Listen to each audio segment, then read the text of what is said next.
Em 1938, uma perigosa disputa territorial entre Alemanha e Tchecoslováquia levou os líderes europeus a uma última rodada de negociações em Munique, cujo resultado poderia evitar o início imediato da guerra.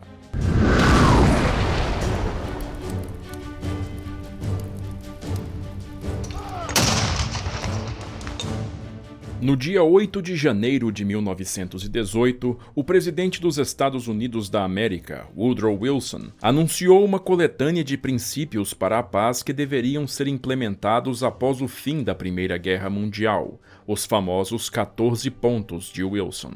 Entre os pontos estava a autodeterminação dos povos, uma proclamação que dizia que aspirações nacionais deveriam ser respeitadas e que pessoas deveriam ser dominadas e governadas apenas por sua própria vontade. Embora elaborada de forma ampla, tal declaração se dirigia com particular atenção ao Império Austro-Húngaro. Dono de uma imensa fatia da Europa Central e Oriental, o Império Austro-Húngaro detinha dentro de suas fronteiras povos de dezenas de etnias diferentes, como húngaros, romenos, poloneses, alemães, sérvios, croatas, tchecos e eslovacos. A mensagem de Wilson foi recebida com grande aprovação pelo Conselho Nacional Tchecoslovaco, uma entidade composta de expatriados tchecos e eslovacos que pretendia libertar seus povos do controle de Viena. Seu presidente, Tomáš Masaryk, tomou proveito da rápida deterioração da situação interna do Império no segundo semestre de 1918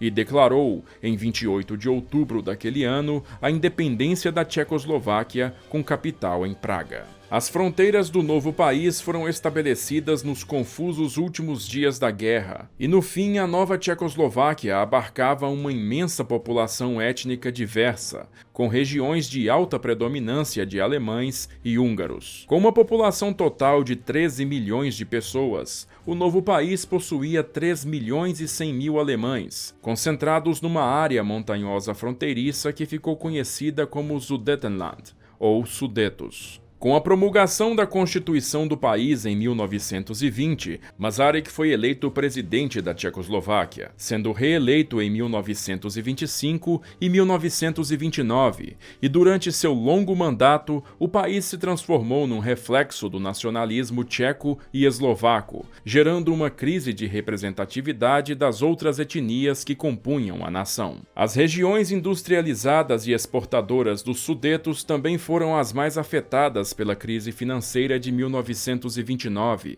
gerando acentuado desemprego na população de origem alemã, que em meados da década de 30 passou a representar 60% dos desempregados do país. Em 1º de outubro de 1933, meses após a subida de Hitler ao poder na Alemanha, Konrad Henlein, um líder germânico tchecoslovaco, fundou o Sudetendeutsche Partei, ou Partido Alemão dos Sudetos, e rapidamente conseguiu para si 2/3 dos votos dos distritos de população alemã. Fortemente ligado ao Partido Nazista da Alemanha, em 1935 a legenda de Henlein já era a segunda maior da Tchecoslováquia, pois concentrava em si os votos da população étnica alemã. Tendo desde o início estabelecido uma política de reunir o maior número de Volksdeutsche, ou alemães étnicos, sob a bandeira do Terceiro Reich, Hitler promoveu a fundação e crescimento de partidos nacionais socialistas no exterior,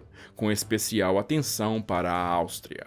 Ainda sob a nomenclatura República da Áustria Alemã, o país tentara a unificação com a Alemanha ainda em 1919, mas fora proibido de concretizar a união pelos tratados de Versalhes e Saint-Germain, ditados pelas potências vitoriosas da Primeira Guerra Mundial. Após uma mal-sucedida tentativa de golpe em julho de 1934 contra o governo de Viena, o Partido Nazista financiou o crescimento da vertente unionista na Áustria nos anos seguintes, e em fevereiro de 1938, Hitler convidou o chanceler austríaco Kurt Schuschnigg para uma reunião em Berchtesgaden. Lá, Hitler pressionou o austríaco pela unificação das duas nações, e Schuschnigg prometeu a realização de uma consulta popular no dia 13 de março. Denunciando o plebiscito como um ato fraudulento do governo, Hitler ordenou que suas forças cruzassem a fronteira austríaca um dia antes, em 12 de março, e a Wehrmacht acabou recebida sem a menor resistência pelas forças armadas austríacas. Anunciando o Anschluss, ou unificação, em Viena,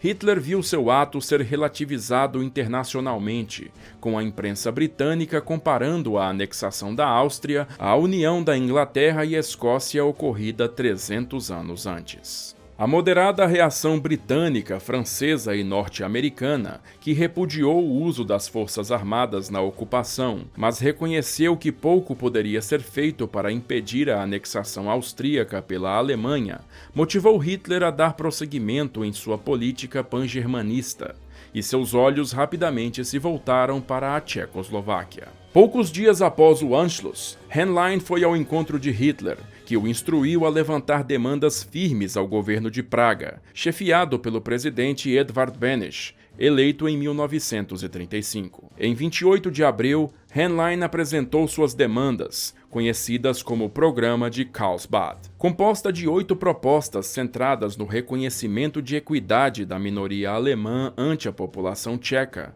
reconhecimento de sua área de assentamento, pagamento de reparações por danos e direito de autogovernar-se, o programa foi rejeitado por Beneš, que ofereceu em resposta mais direitos para os Volksdeutsche, sem, contudo, conceder-lhes autonomia. O presidente temia que a concessão de autonomia seria o primeiro passo para a perda dos Sudetos, uma região montanhesa estratégica para a defesa do país, na qual desde 1935 uma rede de fortificações vinha sendo construída para enfrentar uma eventual invasão alemã. Sem as montanhas, Beneš temia pela segurança do restante da Tchecoslováquia, que ficaria indefensável. Em 15 de setembro, ele enviou uma proposta secreta para Hitler, oferecendo a cessão de 6.000 km² do território caso o Terceiro Reich recebesse 2 milhões de alemães que ele expulsaria da Tchecoslováquia.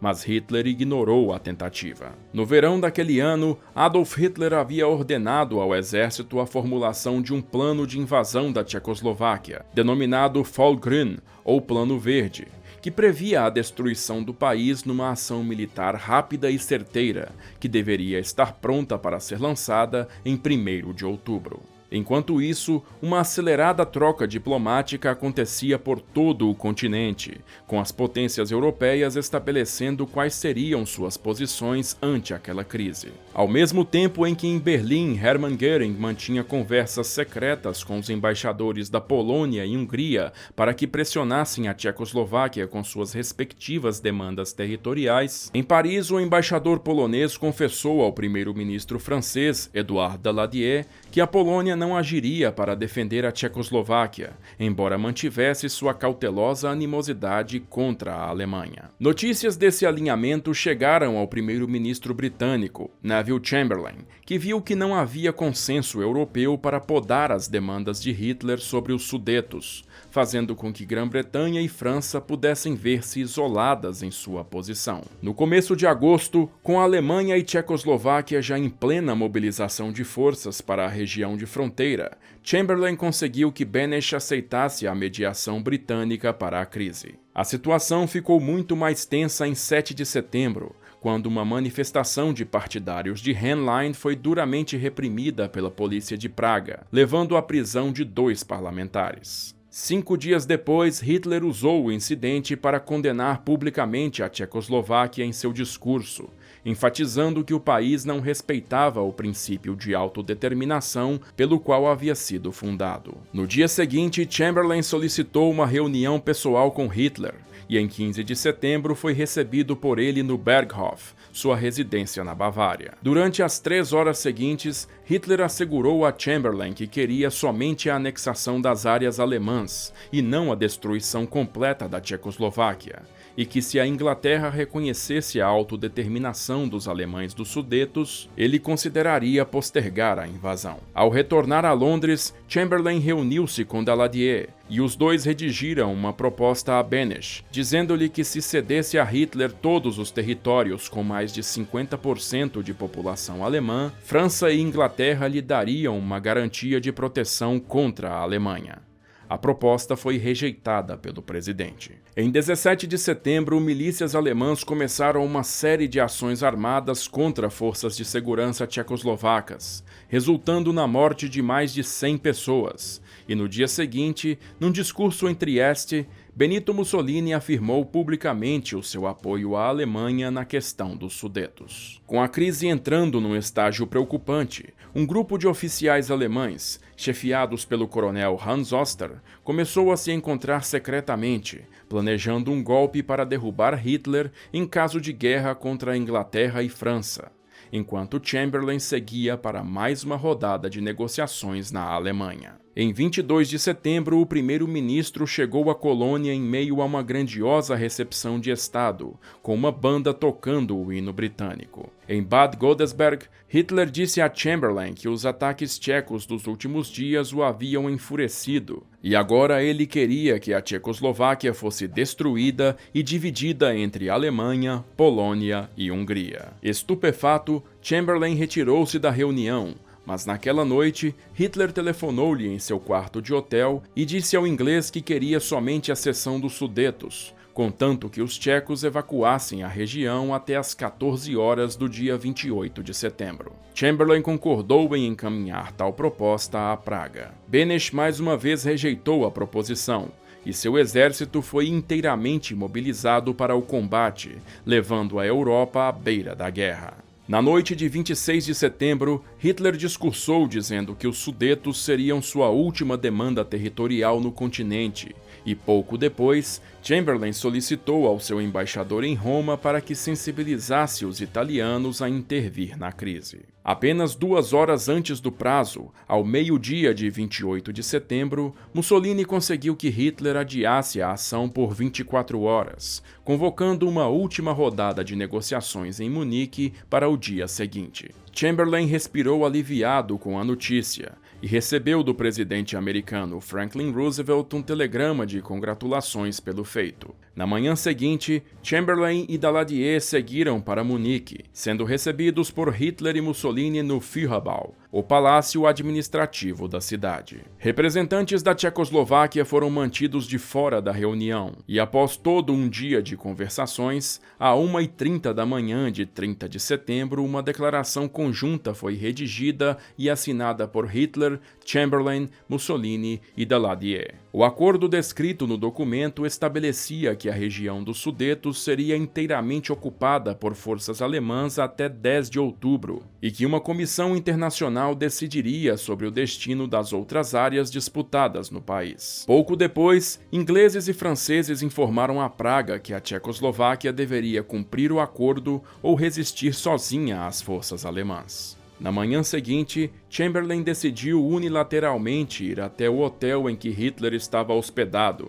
e, numa reunião privada com ele, convenceu-o a assinar uma carta conjunta na qual se comprometia em não envolver jamais a Alemanha e a Grã-Bretanha num conflito armado. Assinado por ambos, o documento, conhecido como Declaração Anglo-Germânica, foi apresentado por Chamberlain em seu retorno à Inglaterra naquela tarde. Esta manhã eu me encontrei novamente com o chanceler alemão, Herr Hitler, e aqui está o papel que contém o nome dele, bem como o meu.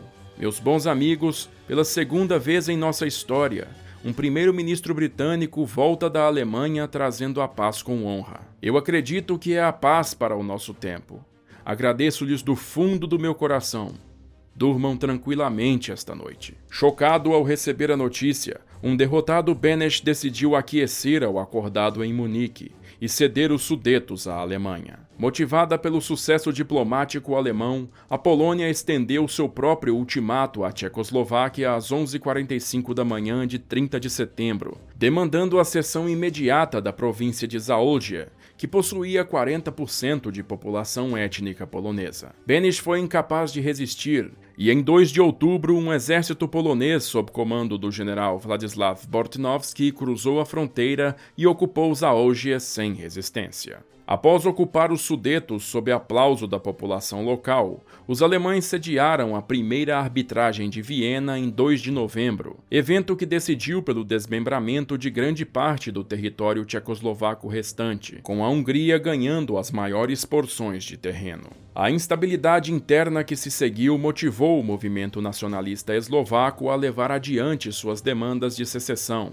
E em março de 1939, sob a liderança do Monsenhor Józef Tiso, aliado próximo dos alemães, a Eslováquia declarou sua independência. Ao mesmo tempo, o novo governo tcheco do presidente Emil Hácha, com apenas um reduzido território restante, foi compelido a aceitar a proteção alemã, fundando o Protetorado do Reich para a Boêmia e Morávia, liquidando dessa maneira permanentemente a Tchecoslováquia. Inicialmente celebrado mundialmente por ter evitado a guerra em Munique, no começo de 1939, Chamberlain viu suas conquistas diplomáticas derreterem-se ante os novos movimentos de Hitler e endureceu sua atitude perante os desígnios do Terceiro Reich. Dissipadas no último momento em 1938, as nuvens da guerra novamente começaram a se concentrar sobre a Europa no ano seguinte, e uma perspectiva sinistra podia ser vislumbrada no horizonte do continente, enquanto uma nova disputa territorial novamente testaria a resolução de Neville Chamberlain contra os planos de Adolf Hitler. Gostou da história aí? Se você gosta do nosso trabalho e quer colaborar com o canal, pode fazer isso mandando um pix pra gente ou então colaborando lá no Apoia-se, porque dessa maneira você entra pro nosso grupo VIP do WhatsApp e discute as próximas pautas comigo. Eu já vou agradecendo a todo mundo que tá ajudando, mas em especial a esses camaradas aqui que são de primeira. E se você ficou curioso e quer comprar os livros que eu uso pra fazer esses vídeos, vou deixando o link deles bem aqui embaixo. Por enquanto, assiste esses vídeos que eu selecionei para você, se inscreve aí no canal e badala o sininho para não perder as notificações quando eu postar mais vídeos. Eu vou ficando por aqui, agradeço novamente a sua audiência e aquele abraço da Sala de Guerra.